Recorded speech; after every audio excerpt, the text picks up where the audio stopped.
Assalamualaikum warahmatullahi wabarakatuh. Hai, teman-teman apa kabar? Sehat ya semuanya? Ya, tetap semangat untuk persiapan PPDB dan juga pembelajaran-pembelajaran di ajaran baru. Banyak sekali pasti perkembangan-perkembangan yang baru untuk mereka ya, dan tentunya menanti mereka datang. Oke, di sela-sela kesibukan ini, kalian ingin berbagi ilmu nih. Kita bagi-bagi lah ya, gitu ya. 3 langkah persiapan legal dan juga administrasi dalam mendirikan PAUD. 3 langkah persiapan legal dan administrasi dalam mendirikan PAUD. Yang pertama, pendaftaran lembaga. Ya, nah teman-teman tentunya bagi yang ingin nih mendirikan PAUD harus mendaftarkan lembaganya gitu ya, sesuai dengan regulasi yang berlaku ya, dari izin operasional dari pemerintahan setempat atau instansi terkait. Kadang-kadang setiap daerah itu berbeda-beda, jadi nggak semuanya sama loh ya, gitu. Biasanya dari provinsi atau dari daerah-daerah lain. Ada yang juga melakukan pendaftarannya itu eh, apa eh, ada lewat dulu yayasan, Kemenhukam gitu ya, dan juga tentunya ada izin dari dinas terkait atau dinas tempat. Nah, yang kedua adalah pilih lokasi dan bangunan.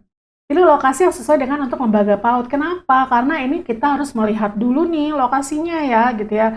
Dari segi keamanannya, terus juga pendukung lainnya seperti area bermain. Jangan lupa, karena kita bicaranya adalah anak usia dini ya, yang akan belajar dan bermain di lembaga kita. Jadi kita harus lihat dulu kalau memang tidak layak gitu ya, artinya tidak layak itu dalam arti kenyamanan mereka loh ya gitu, bukan kenyamanan kita yang orang dewasa, tapi kenyamanan mereka, keamanan mereka, yang nggak jangan di situ juga buat lembaganya gitu ya.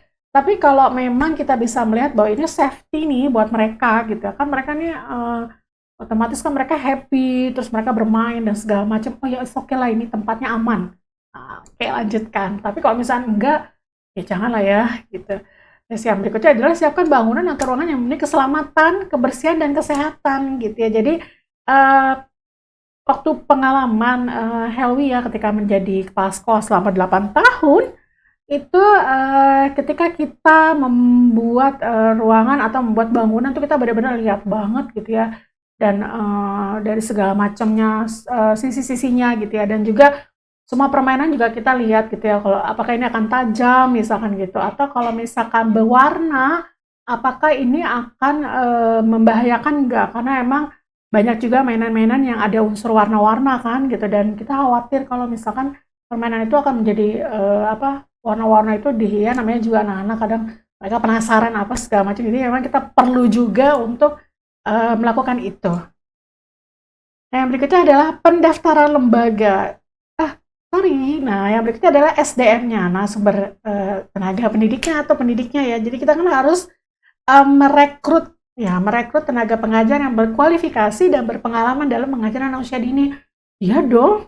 Kita kan perlu ya pengajar yang punya kualifikasinya, misalkan mereka-mereka adalah lulusan S1 PAUD misalnya gitu ya, karena kita bicaranya adalah lembaga PAUD gitu. Tapi kalau misalkan memang kita membukanya untuk jenjang SD, SMP, SMA, tentunya juga ada yang berkualifikasi memang mereka sesuai dengan lembaganya tadi ya. Jadi membuka lulusan yang mereka S2 PGSD misalkan gitu ya.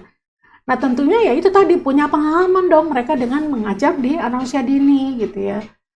Eh, Menyenangkan atau senang dengan anak-anak saja oke, tapi ada juga hal-hal lain yang memang harus dimiliki oleh seorang guru gitu, dan itu tidak semuanya menguasai ya, dan itu perlu keahlian dan skill. Nanti kita akan bahas itu ya, terkait dengan kemampuan atau skill atau keterampilan menjadi guru PAUD misalkan gitu ya. Dan pastikan bahwa staf administrasi dan pendukung lainnya itu juga direkrut mempertimbangkan kebutuhan operasional lembaga. Jadi kita kan juga perlu yang namanya staf administrasi ya. Itu juga sama, ada kualifikasinya juga. Dan tentunya juga ada membutuhkan operasional. Artinya apakah kita perlu banyak nih, gitu kan? Ataukah memang cukup satu saja tapi bisa mengcover semua kebutuhan misalkan di lembaga tersebut gitu ya, karena kan lagi-lagi kita akan berbicara pada operasional gitu ya, kecuali memang kita siswanya banyak, terus juga memang sudah berkembang terus gitu ya lembaganya, mangga silahkan kalau memang memerlukan stafnya yang banyak. Tapi kalau misalkan kita masih merintis gitu ya, masih baru ya ini perlu satu saja misalkan untuk staf administrasinya.